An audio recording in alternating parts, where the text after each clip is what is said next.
If you've ever tried to introduce a change in a project, you've probably heard this. We've always done it this way, or that won't work here. Resistance to change is one of the biggest challenges business analysts face. But what if I told you that resistance isn't always a bad thing? In this video, I'll show you why stakeholders resist change, how to handle their concerns, and proven strategies to win them over. And if you want live coaching on stakeholder management, join my Business Analysis Mastery membership space, where we break down real-world stakeholder scenarios. Click link in description to join our membership. Now, why do stakeholders resist change? Before we solve the problem, we need to understand it, right? Why do people resist change? Number one, fear of the unknown. They don't understand how the change will impact them, right? So you don't really want change when you already are used to the way you're working and you don't really know what the outcome will be. So it's usually that fear of the unknown. Number two is comfort with the status quo. The current process feels safe and familiar. So why are we changing it? It's safe, it's working. Why are we changing it? The third is loss of control or authority. Some stakeholders feel change reduces their influence. They don't want to lose control. They don't want to lose authority. And again, it still comes back to that fear of the unknown.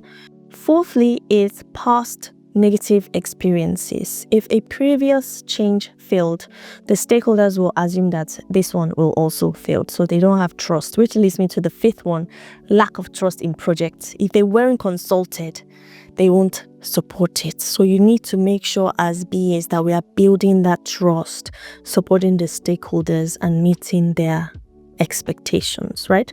As always, I like to give examples from my own experience. One of my projects in the past involved rolling out a new project management tool, right? But the IT team resisted it because they were comfortable with their old spreadsheets.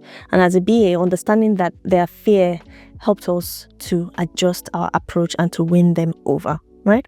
So how do you proceed here with this difficulty to respond to change by your stakeholders? Step one is to identify your stakeholder types, right? Not all stakeholders resist change in the same way. So you need to be able to categorize your stakeholders so you are able to approach them, right? Types of stakeholder could include your champions, your allies. These stakeholders support the change and they can help to influence others.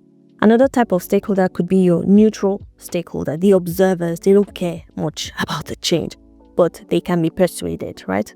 A third type of stakeholder is your skeptics, the doubters, the doubting Thomases, right?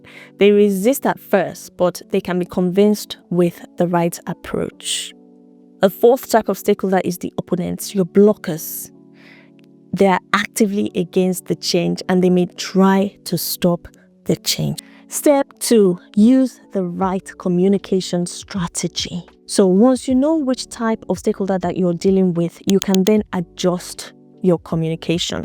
For champions, you want to involve them in presentations and also let them advocate for the change. For the neutral stakeholders, you want to show quick wins and easy benefits to get them interested. For the skeptical stakeholders, you want to provide data, you want to provide case studies and logical reasoning. Now, for the opponents, you want to use active listening, you want to involve them in decisions, and then you also want to address their fears. For example, convincing a CEO about an agile transformation can be difficult because they are high-level stakeholders. So instead of providing them technical details, try to show them how competitors who use agile reduce project delays, and it would definitely get them interested in the project. Step three, address resistance with empathy and influence. People don't resist change for no reasons. They resist change because they fear losing something, control, efficiency, or even losing their job. So you want to be able to ease those fears by, one, using the feel, felt, found approach, right? Feel, I understand why you feel that way. Felt, others have felt the same way before. Found, but they found that after implementation, things improved, right? So you want to use this approach to help to draw them in. Step 4, show proof of success to these stakeholders. They want to see proof so that you are also able to build their trust, to gain their trust, and thereby bring them into the project. One of the most powerful ways to handle resistance is to show evidence of success. Share case studies of similar companies that implemented the change successfully. Conduct a pilot phase so that stakeholders see results before committing fully. Try to use metrics and performance data to prove the value of the change. So there are these type of stakeholders that you really need to show that this will work, and we need your input, and we need your buy-in, right? So that's it. How to win stakeholders, how to solve resistance to change, right? Resistance to change isn't bad, okay? It's an opportunity to build trust.